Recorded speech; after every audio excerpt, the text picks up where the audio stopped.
Bismillah. Assalamualaikum warahmatullahi wabarakatuh. Alhamdulillah. Nahmaduhu wa nasta'inuhu wa nastaghfiruh. Wa na'udzu billahi min syururi anfusina min sayyiati a'malina. May yahdihillahu fala mudilla lahu wa may yudlil fala hadiya lahu. Asyhadu an la ilaha illallah wa anna Muhammadan abduhu wa rasuluh. Salatan wa salaman ala nabiyyina Muhammad wa ala alihi wa sahbihi wa man tabi'ahum bi ihsanin ila yaumil qiyamah. Amma ba'd, fa inna khairal kalam kalamullah wa khairal hadi hadi Muhammadin sallallahu alaihi wasallam wa syarrul umuri muhdatsatuha wa kullu muhdatsatin fid din bid'ah wa kullu bid'atin dhalalah wa kullu dhalalatin finnar. Jamaah kajian Ahad pagi rahimani wa rahimakumullah. Alhamdulillah, kita awali dengan memanjatkan rasa syukur kita kepada Allah yang pagi hari ini kita disambut dengan rahmat dan berkah dari Allah, rezeki dari Allah berupa air hujan. Allahumma sayyiban nafi'ah, ya Allah, berikanlah hujan yang bermanfaat, hujan yang tidak membawa mara bahaya ataupun kemudaratan, tapi sebaliknya hujan yang betul-betul bisa memberikan manfaat untuk hamba-hambamu dan juga makhluk-makhlukmu dari tanaman ataupun hewan-hewan. Salat dan salam semoga tetap senantiasa tercurahkan untuk suhasanah kita, suri tauladan kita, baginda Rasulullah sallallahu alaihi wasallam bersama keluarga beliau, sahabat beliau, wa tabi'in wa tabi'in tabi'in, dan mudah-mudahan kita semuanya senantiasa diberikan istiqamah oleh Allah dalam kita meniti jalan sunnah Rasulullah sallallahu alaihi wasallam dan sunnah para sahabat hingga ajal menjemput kita. Allahumma amin ya rabbal alamin. Jamaah kajian Ahad pagi rahimani wa rahimakumullah, kita lanjutkan pembacaan kitab Syarah Bulughul Maram Tawdihul Ahkam. Di kesempatan pagi hari ini kita akan bahas tentang, atau kita masih berada di bab pembatal-pembatal wudu ya. Pagi hari ini kita akan melanjutkan hadis berikutnya tentang hukum memegang kemaluan. Hukum memegang kemaluan, apakah membatalkan wudu atau tidak. Kita bacakan hadisnya. Ada dua hadis Rasulullah SAW yang berkenaan dengan masalah ini. Hadis yang pertama, Bismillah, an Talq ibni Ali radhiyallahu anhu qala rajulun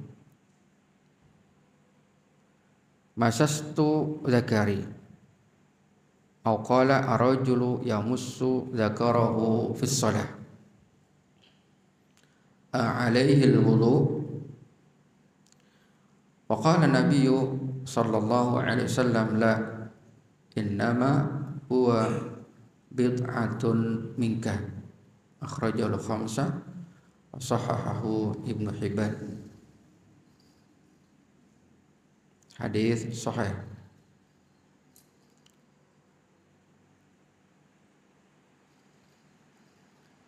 Kita terjemahkan dari Talq bin Ali, semoga Allah meridhai beliau, berkata, qala rajulun, ada seseorang laki-laki yang dia berkata, masastu zakari, saya memegang kemaluan saya. Au qala, atau berkatalah ya sahabat tadi, ar-rajulu yamussu dzakarahu, ada seseorang yang memegang kemaluannya bis shalah, ketika orang itu sedang sholat. Jadi ada seseorang yang sholat, kemudian dia memegang kemaluannya. A'alaihi wudu, apakah orang tersebut wajib untuk berwudu kembali? Ya, artinya apakah orang ini wudunya batal atau diterusin saja sholatnya? Faqala Nabi sallallahu alaihi wasallam, maka Rasulullah atau menjawab, la, enggak. Innama wa bid'atu minka, kata beliau sallallahu alaihi wasallam, tidak, karena kemaluannya tersebut itu bagian dari dirimu, ya, anggota tubuh dari dirimu. Ya, artinya apa? Artinya itu dianggap seperti anggota tubuh yang lain. Kalau orang sholat memegang pipinya misalkan, karena mungkin ada nyamuk atau apa, atau memegang telinganya, kira-kira wudunya batal tidak? Tidak, jelas. Ya, karena itu anggota tubuh, ya, dari anggota tubuh seseorang. Maka demikian pula jawaban Rasulullah SAW berkenaan dengan kemaluan tersebut. Ya, kemaluan itu juga bagian anggota tubuh, kecuali kalau memegang apa? Terkena sesuatu yang keluar dari kemaluan, berarti itu najis.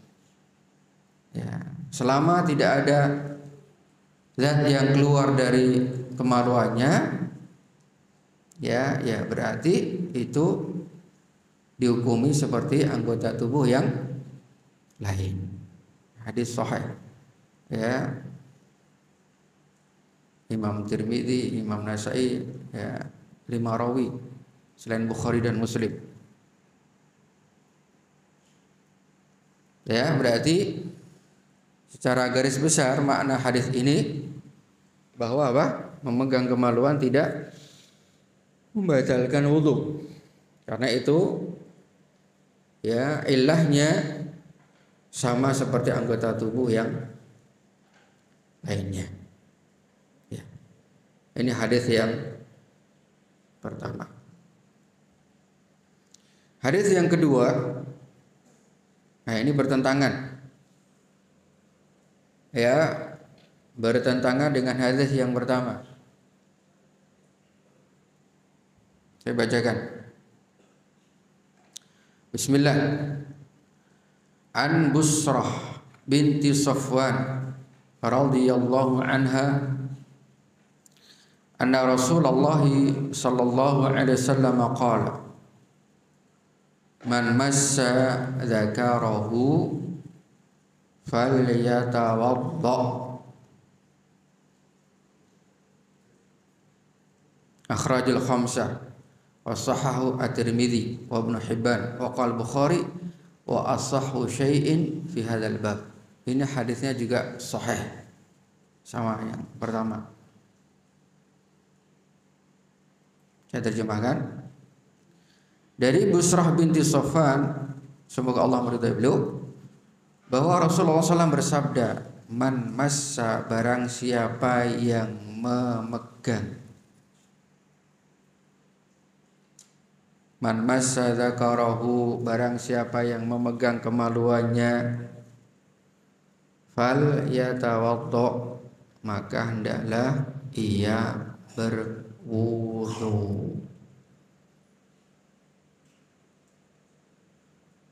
Berarti ini hadisnya bertentangan dengan hadis yang pertama,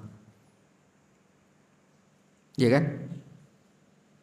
Sama-sama sahih, sama-sama bisa jadi hujjah, dalil. Yang satu tidak membatalkan, yang satu membatalkan. Tapi kita bacakan fawaid dari dua hadis ini dan bagaimana sikap para ulama.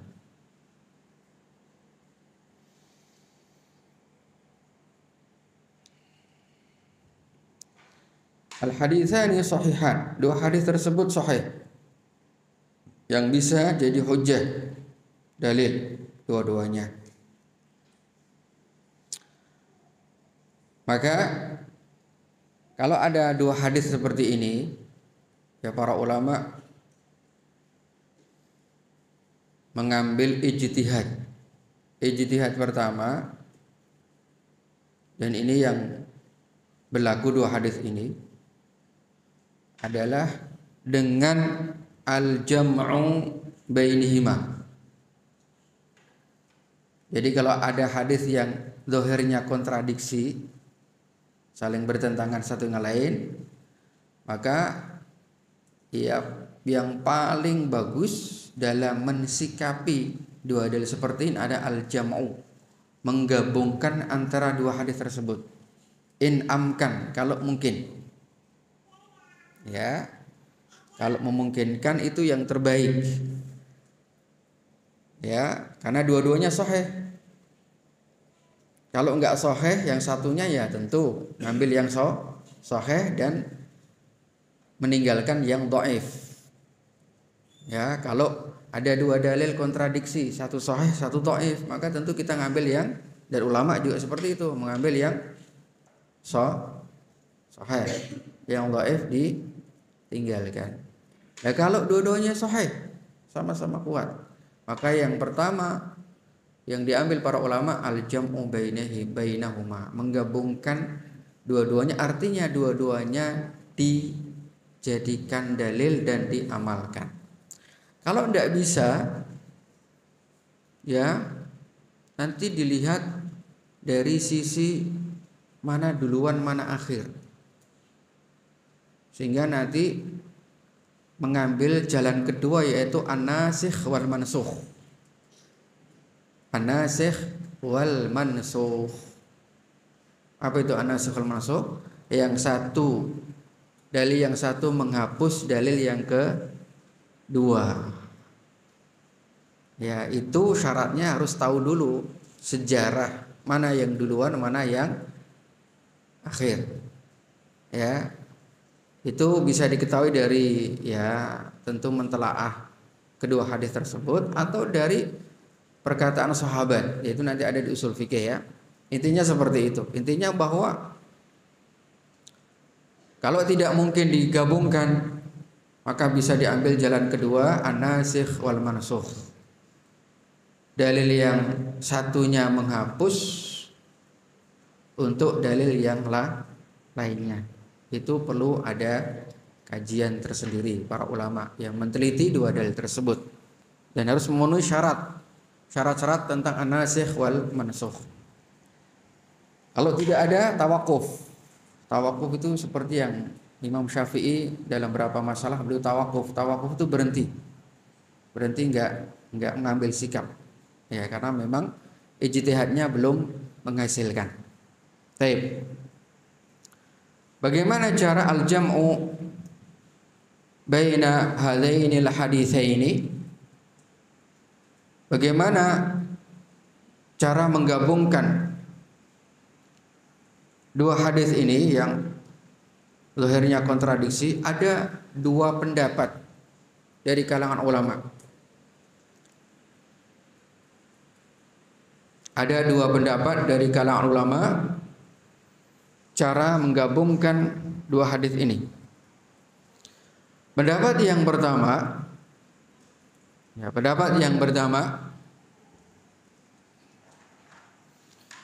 annahu yanqudul wudu'a idza massahu bi ghairi ha'il. Fa idza massahu bi ha'ilin lam yanqud. Ini cara menjamak yang pertama. Yang membatalkan wudu, atau yang pertama ya. Hadis tadi yang pertama tidak membatalkan ya. Ketika sholat tadi. Itu maksudnya adalah ketika memegangnya ada penghalang. Ya, ketika memegangnya tidak langsung. Enggak kulit menyentuh kulit. Ya, orang sholat kan mosok ya sholat sampai maaf ya megang kayak gitu sambil masukkan tangannya ke celana, kan enggak logis. Ya, itu kemungkinan besar orang yang sholat tadi pasti memegangnya dengan di luar toh. Iya, mungkin maaf gatel atau apa. Kan ya enggak sampai ngerogoh-ngerogoh ke dalam.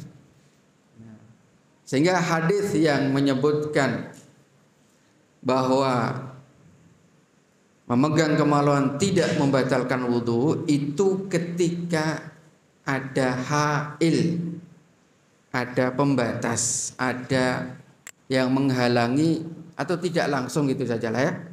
Ya, tidak kulit ketemu kulit ya. Jadi cara ajamu yang pertama. Sehingga apa?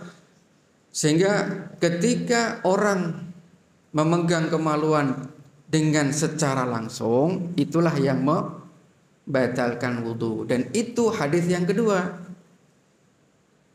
Man massa dzakarahu falyatawaddo. Barang siapa yang memegang kemaluannya maka hendaklah ia berwudu. Nah, itu maksudnya adalah orang yang memegang kemaluan secara langsung.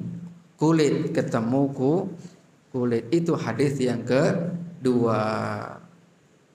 Ya, itu maksudnya seperti itu.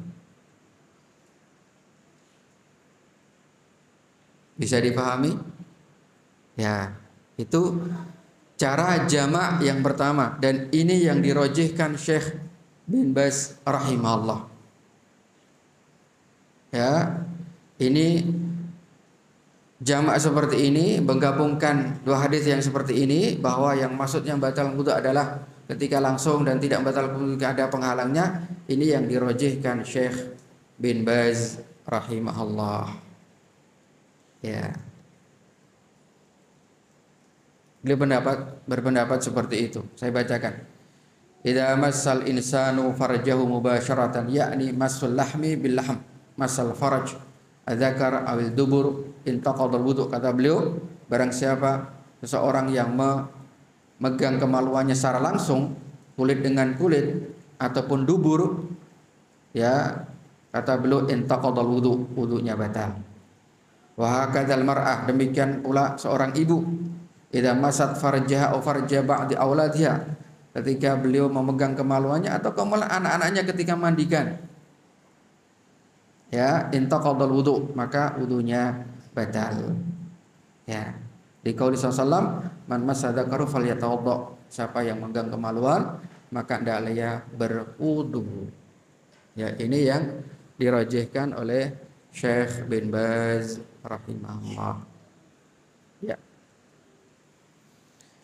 Adapun jamak asani, cara menggabungkan yang kedua, ya, adalah dengan atau berpendapat memegang kemaluan yang membatalkan wudu itu ketika disertai dengan syahwat. Ini cara menggabungkan yang kedua. Ya, memegang kemaluan yang membatalkan wudu itu ketika didasari dengan syahwat. Jadi merasakan enak gitu ya. Nah, itu yang batalkan wudu. Ya, tidak melihat dari ada dan tidaknya penghalang. Ya, meskipun langsung tetapi tidak ada syahwat, ya nggak membatalkan wudu. Berarti kalau misalkan seorang ibu-ibu, maaf singis baru wudu terus nyawii anak kira-kira batal nggak wudunya? Menurut pendapat yang kedua ini, nggak. Masa ibunya mau syahwat, kan nggak mungkin. Ya, maka dia tidak batal wudunya, karena tentu ya nggak mungkin dia melakukan dengan syahwat, meskipun ya kulit bertemu kulit atau langsung. Ya, itu jamak yang kedua. Sehingga ketika memegang dengan syahwat, baik itu ada penghalangnya sekalipun, pendapat kedua ini membatalkan wudu. Kenapa? Karena itu akan dimungkinkan keluarnya paling tidak apa? Kalau syahwat kan maaf ada rasa ya enak gitu kan, dan itu akan menyebabkan apa? Kemungkinan menyebabkan keluarnya apa? Madhi, ya toh? Bukan wadi, ya madhi. Madhi itu kan air yang keluar karena ngebayangkan sesuatu sehingga ada rasa nikmat, sama dengan seperti itu. Nah, itu sebab kenapa ketika orang megang pendapat yang kedua ini dengan syahwat itu yang membatalkan wudu. Karena ada kemungkinan seperti yang kemarin masalah tidur. Ya, tidur yang kemarin kita jelaskan, tidur yang membatalkan wudu, tidur nyenyak dalam kondisi apapun. Ya, duduk apalagi sampai berbaring. Yang penting nyenyak. Apa alasannya? Alasannya ketika tidur nyenyak akan dimungkinkan keluarnya angin tanpa sadar. Kemarin ya kita sudah jelaskan khilaf ulama masalah hukum tidur membatalkan wudu atau tidak. Ada pendapat yang itu insya Allah yang rajih.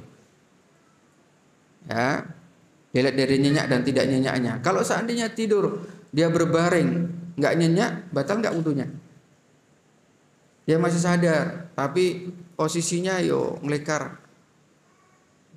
Batal tidak? Tidak ya? Ya. Allah alam bisawab. Karena dilihat dari sisi nyenyak atau tidak nyenyaknya. Sama dengan ya sedikit mirip dengan pendapat yang kedua ini, dasar yang menyebabkan memegang kemaluan itu membatalkan wudu adalah karena syahwat, bukan karena ada dan tidaknya penghalang. Dan ini yang dirajihkan Syekh Al-Utsaimin rahimahullah. Jadi dalam masalah ini Syekh bin Baz sama Syekh Utsaimin berbeda banyak. Dalam masalah fikih banyak. Antara kedua ulama ini banyak. Ya karena fikih memang luas. Ya. Selama ada dalil masing-masing, apalagi kalau ini hasil ijtihad dalam memahami dua hadis yang sama-sama sahih. Ya, monggo mau ikut yang mana silahkan. Ini pendapat yang kedua, ini pendapat yang dirajihkan Asy-Syaikh Al-Utsaimin, Muhammad Shalih Al-Utsaimin rahimahullah. Beliau mengatakan ya, hada qaulun qawiyyun jiddan. Ini adalah pendapat yang kuat kata beliau. Ya, dengan syahwat dan tidak syahwat. Ya, anal insan, bahwa manusia idza massa dzakarahu, kalau dia mengusap kemaluannya, istahabba al-wudu mutlaqa sawa'an bi syahwa aw bi ghairi syahwa, wa idza massa li syahwa fal qaul bil wujub qawiyyun jiddan. Nah, beliau pendapatnya kalau memegang kemaluan baik dengan syahwat atau tidak syahwat Beliau mengatakan dianjurkan, disunahkan untuk wudu. Tapi ketika dengan syahwat wajib, karena wudunya dianggap batal. Nah itu pendapat Syekh Al-Utsaimin rahimahullah. Jadi kalau megang, ya baik itu dengan hail tidak hail, dengan syahwat tidak syahwat, dengan syahwat tidak syahwat, maka kata beliau dianjurkan, disunahkan untuk, gak wajib. Artinya ya wudunya gak batal, tapi afdolnya berwudu itu kata beliau. Ya, tapi kalau dengan syahwat ya wajib. Tapi ini kalau tanpa syahwat dianjurkan wudu kayaknya agak berat ya. Kalau misalkan kita gatal ya dan kita nggaruknya di luar gitu ya, ya itu pendapat beliau.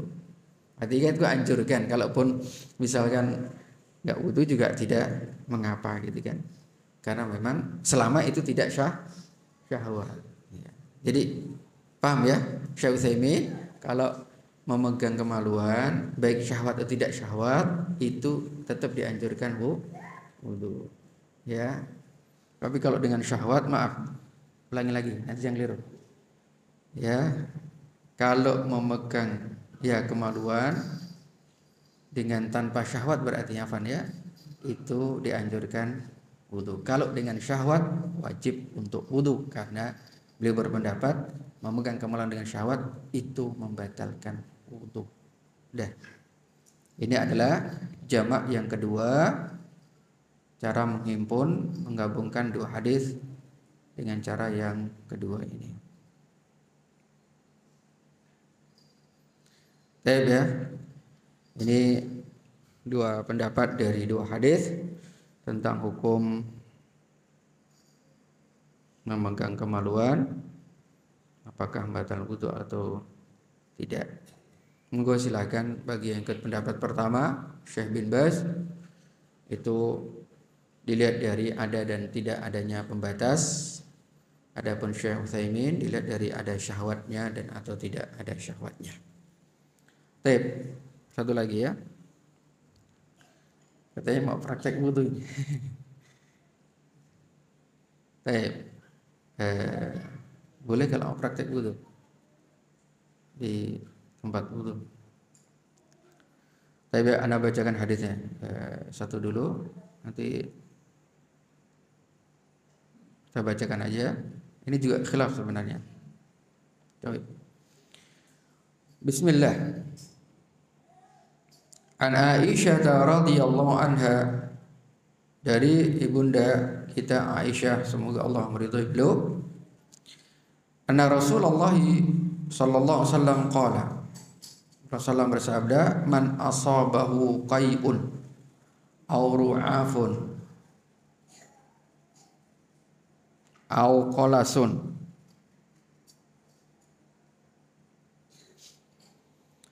aw madiyun falyansarif falyatawadda thumma liyabni ala salatihi wa fi dzalika la yatakallam.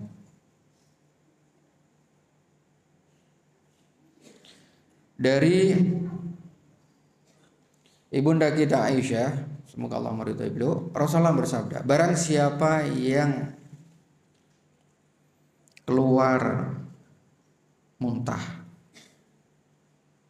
atau muntahan atau ru'af. Ru'af itu umbel. Apa bahasanya umbel? Ingus ya. Au qolasun. Au muntah juga. Tapi enggak banyak. Ya, enggak sampai keluar. Jadi bisa dia tahan. Ya, jenis muntah yang sedikit lah. Au madhiyun, atau air madhi, falyansarif falyatawadda, maka hendaklah ia berpaling dan berwudu. Tsumma liyabni, berarti dalam kondisi salat. Kemudian ya setelah wudu hendaklah ia melanjutkan salatnya lagi.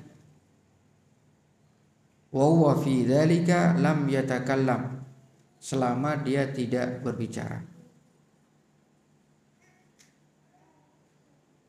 Ini agak gharib.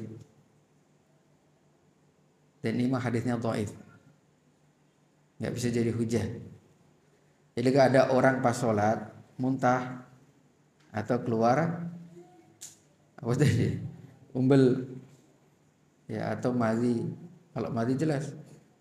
Maka disamakan antara muntah, ingus sama madhi. Hendaklah dia yang sharif membatalkan sholatnya, jadi berhenti berwudu, setelah wudu balik lagi sholat, lanjutkan tadi dengan syarat dia tidak berbicara. Falyabni ala salatihi wa huwa la yatakallam. Lanjutkan, selesai dah. Asing ya. Makanya hadisnya dhaif. Al hadis dhaif wa shab irsaluhu. Ini enggak bisa jadi hujah. Karena jelas itu batal wudunya. Maaf.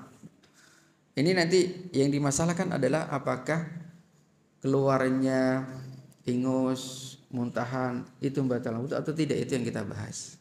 Kalau keluarnya madhi, wadi, air mani jelas, atau pokoknya sesuatu yang keluar dari dua jalan jelas itu ulama sepakat batal wudu. Tapi yang keluar dari sini apakah batal wudu atau tidak? Kalau hadis ini jelas tidak, dari sisi bukan batal wudu ya, tapi batalkan sholatnya. Karena sudah dia berjalan-jalan dengan jarak yang, apalagi kalau tempat wudunya seperti ini ya, ini sholat atau jalan-jalan. Ya, maka ini hadisnya dhaif. Hadis yang tidak bisa jadi dalil atau hujjah akan perbuatan hal yang seperti ini. Ya. Itu sudah gerakannya sudah banyak sekali. Jalan berapa langkah, ya, harus buka pintu. Ya, jelas ini membatalkan sholat itu sendiri. Ya. Baik, kita langsung saja karena hadis yang dhaif.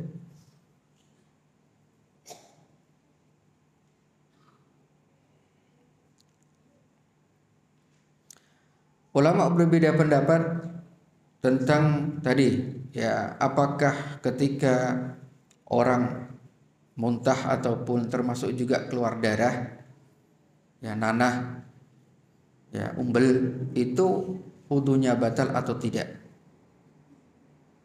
Ya. Ada dua pendapat. Pendapat yang pertama mazhab al-Imam Malik wa Syafi'i.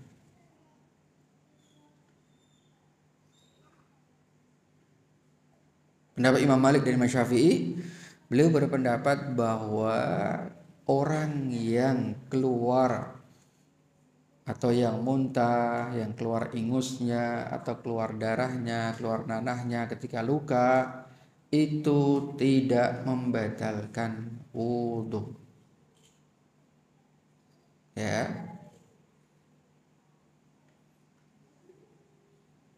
Tidak membatalkan wudu. Apa dalilnya? Di antara dalilnya adalah, dan ini kata beliau, kata mereka, ini adalah pendapat sebagian mayoritas para sahabat. Aktsarus sahabah wa tabi'in. Ya, sebagian besar sahabat, mayoritas sahabat berpendapat dengan pendapat Imam Malik dan Imam Syafi'i bahwa ketika orang keluar atau muntah, tadi ingus dan seterusnya, atau darah nanah, wudunya tidak batal, alias cukup dibersihkan dan kemudian bisa langsung sholat lagi. Artinya kalau dia wudu misalkan, terus tiba-tiba habis wudu kok muntah atau keluar ingusnya atau ada lukanya keluar darah nanah, maka cukup dibersihkan, tidak perlu mengulangi wudu. Ini pendapat mayoritas sahabat, kata beliau, kata mereka. Kemudian juga itu nanti ada masalah sendiri ya. Kalau najis atau tidak najis kan itu sudah dibahas belum ya? Muntahan, ingus, sudah kayaknya ya. lupa ingat. Ya, artinya orang terkena najis kan tidak harus kemudian batalkan wudu, ya enggak? Seperti hadis Rasulullah pernah sholat, itu ternyata di bawah alas kaki beliau ada najis. Diberitakan sama Jibril. Lantas Rasulullah pun yang melepaskan itu sendal. Para sahabat ikut juga melepaskan. Cuma mereka nggak tahu. Setelah itu ya beliau bertanya, "Loh, kenapa kan lepas sendal kalian?" Ya, kami melihat Anda melepaskan sendal, maka kami lepaskan. Masya Allah ya, luar biasa para sahabat. Itu nggak mikir ngopo sebab apa. Ada apa sebab beliau melepaskan. Jadi nggak sampai nanya apa sebabnya. Ya mereka langsung kemudian mengikuti saja apa yang dilakukan Rasulullah. Rasulullah menjelaskan, tadi saya pas sholat itu ada Jibril datang dan memberitahukan kepada saya bahwa di bawah alas kaki saya ada najisnya. Rasulullah berhenti gak sholatnya?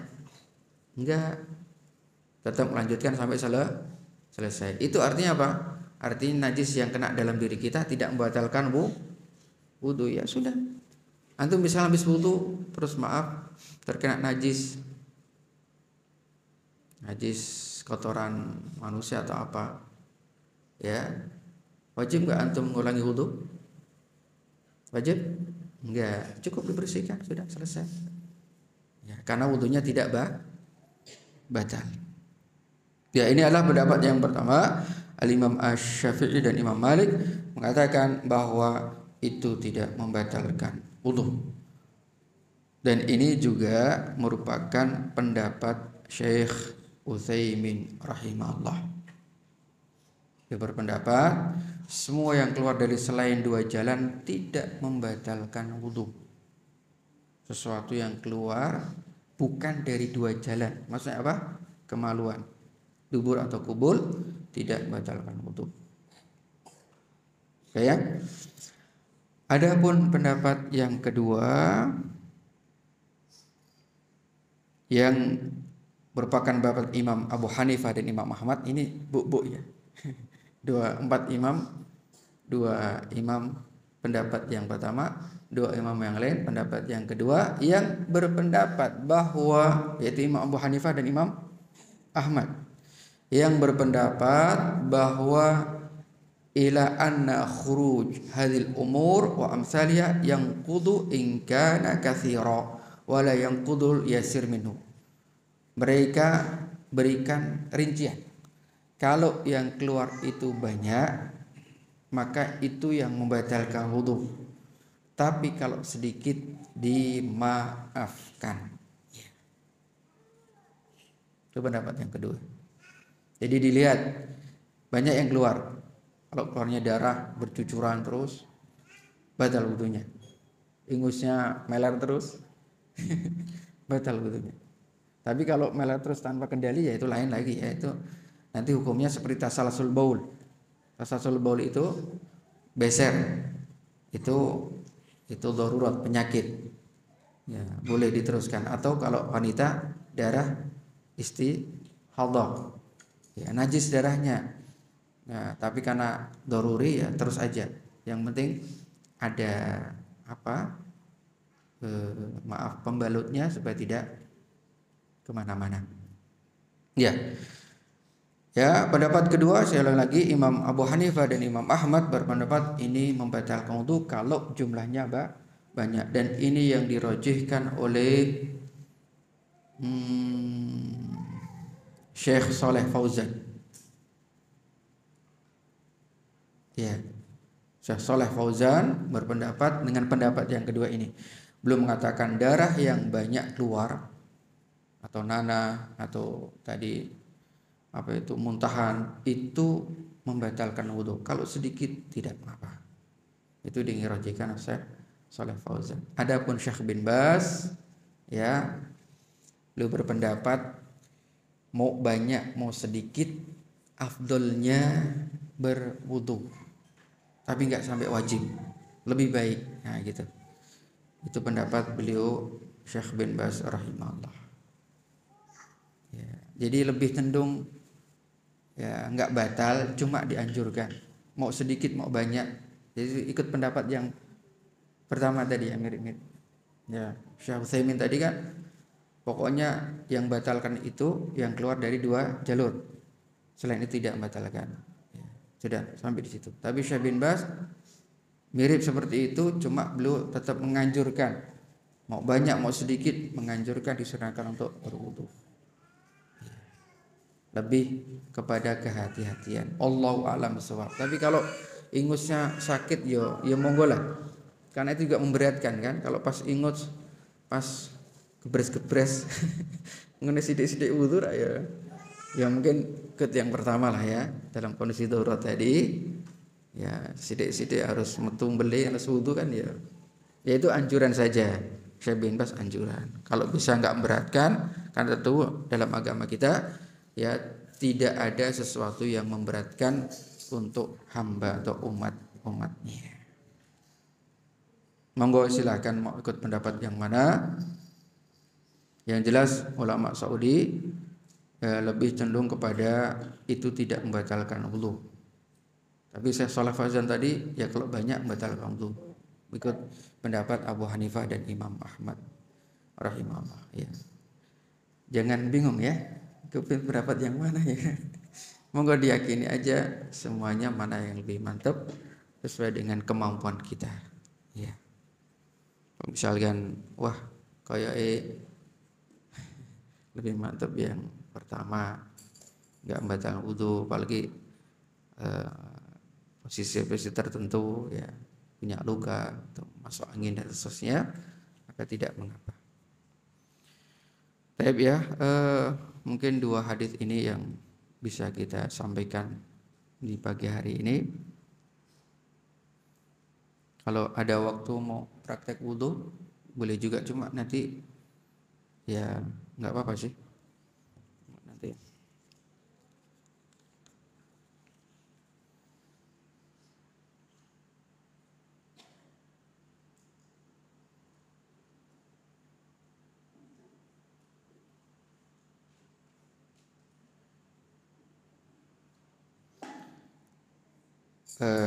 Wanita yang sholat sendiri di rumah apakah juga disunahkan untuk adzan dan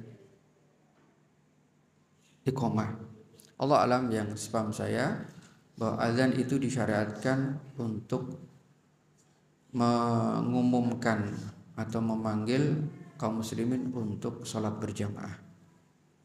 Ya, hadis Abdullah bin Zaid ya, an Abdur Rabbih ya, bin Abdur Rabbih tentang kisah beliau mimpi ya mendapatkan apa itu pengajaran dalam mimpinya lafaz-lafaz adzan, dan kemudian diikrarkan Rasulullah. Karena sebelumnya itu ada usulan berbagai macam, ada yang pakai usulan pakai klonteng sebelum syariatkan adzan ya, untuk memanggil kaum muslimin untuk sholat berjamaah. Kemudian Abdullah bin Zaid bin Abdur Rabbih tadi mimpi, terus lapor ke Rasulullah, terus diikrarkan aja sudah. Itu memang mimpi dari ya firasat atau ilham dari Allah Subhanahu wa taala, diikrarkan beliau.